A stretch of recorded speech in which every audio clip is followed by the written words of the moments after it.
Bismillahirrahmanirrahim. Assalamualaikum warahmatullahi wabarakatuh. Hai semua, perkenalkan nama saya Hardianti.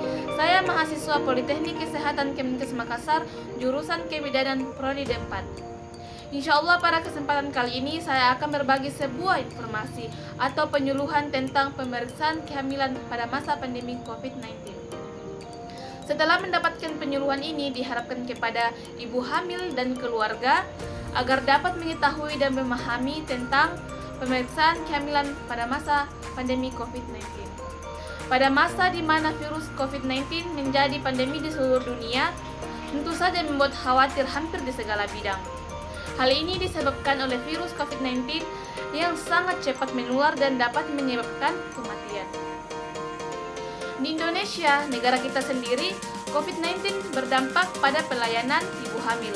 Banyak ibu hamil yang enggan memeriksakan kehamilannya karena takut tertular virus corona, padahal pemeriksaan kehamilan itu perlu dilakukan. Nah, agar ibu hamil tidak terinfeksi COVID-19 saat menjalani pemeriksaan kesehatan dapat dilakukan dengan menerapkan protokol kesehatan COVID-19, yakni dengan mencuci tangan, menggunakan masker, tidak menyentuh mulut, hidung, dan mata, terapkan batuk yang tepat, dan menjaga jarak. Adapun materi yang dibahas pada penyuluhan ini, yang pertama, pengertian pemeriksaan kehamilan, yang kedua, tujuan dan manfaat pemeriksaan kehamilan, yang ketiga, jadwal kunjungan pemeriksaan kehamilan, yang keempat, tempat kunjungan pemeriksaan kehamilan, dan yang kelima, pemeriksaan yang dilakukan saat pemeriksaan kehamilan. Pemeriksaan kehamilan adalah pemeriksaan kehamilan untuk mengoptimalkan kesehatan mental dan fisik ibu hamil sehingga mampu menghadapi persalinan, kala nifas, persiapan pemberian ASI, dan kembalinya kesehatan reproduksi secara wajar. Adapun tujuan dari pemeriksaan kehamilan adalah untuk menjaga agar ibu hamil dapat melewati kehamilannya, persalinan, dan nifas dengan baik dan selamat dan menghasilkan bayi yang sehat. Manfaat dari pemeriksaan kehamilan, yang pertama, memantau kemajuan kehamilan untuk memastikan kesehatan ibu dan tumbuh kembang. Yang kedua, meningkatkan dan mempertahankan kesehatan fisik. Yang ketiga, mengenal secara dini adanya komplikasi yang mungkin terjadi selama hamil. Yang keempat, mempersiapkan persalinan cukup bulan. Yang kelima, mempersiapkan ibu agar masa nifas berjalan normal dan pemberian ASI eksklusif. Yang keenam, mempersiapkan peran ibu dan keluarga dalam menerima kelahiran bayi agar dapat tumbuh kembang secara normal. Dan yang ketujuh, menurunkan angka kesakitan dan kematian ibu dan perinatal. Yang pertama, minimal 1 kali pada trimester pertama, yakni usia kehamilan kurang dari 14 minggu.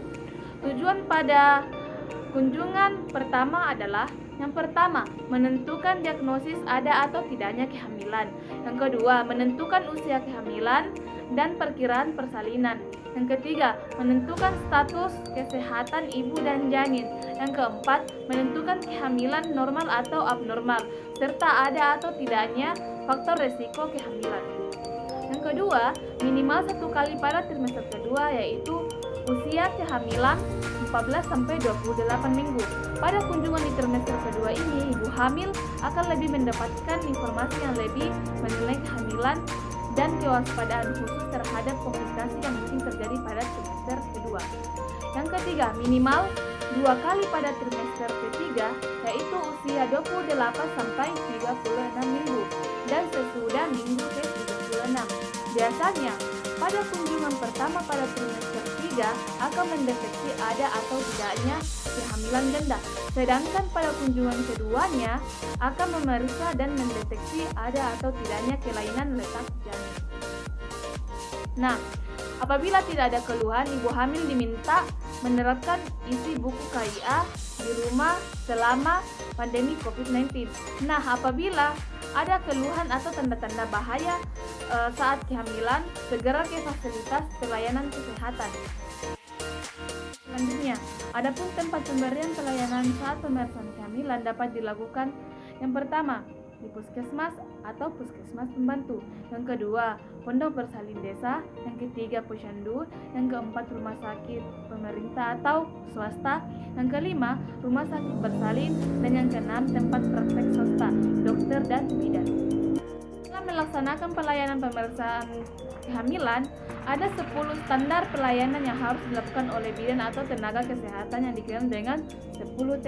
Yang pertama, timbang berat badan dan ukur tinggi badan.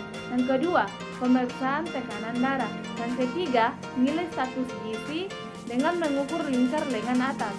Yang keempat, pemeriksaan puncak rahim atau tinggi fundus putri. Yang kelima, menentukan presentasi janin dan denyut jantung janin. Keenam, screening status imunisasi tetanus dan berikan imunisasi tetanus toksoid bila diperlukan. Yang ketujuh, pemberian tablet zat besi minimal 90 tablet selama kehamilan. Yang kedelapan, tes laboratorium. Yang kesembilan, tata laksana kasus. Dan yang kesepuluh, temu bicara termasuk perencanaan persalinan dan pencegahan komplikasi atau P4K serta KB pasca persalinan. Nah, mengingat pentingnya pemeriksaan kehamilan, sebaiknya ibu hamil tetap memeriksakan kehamilannya meski dalam kondisi pandemi COVID-19 bisa dilakukan dengan via telepon.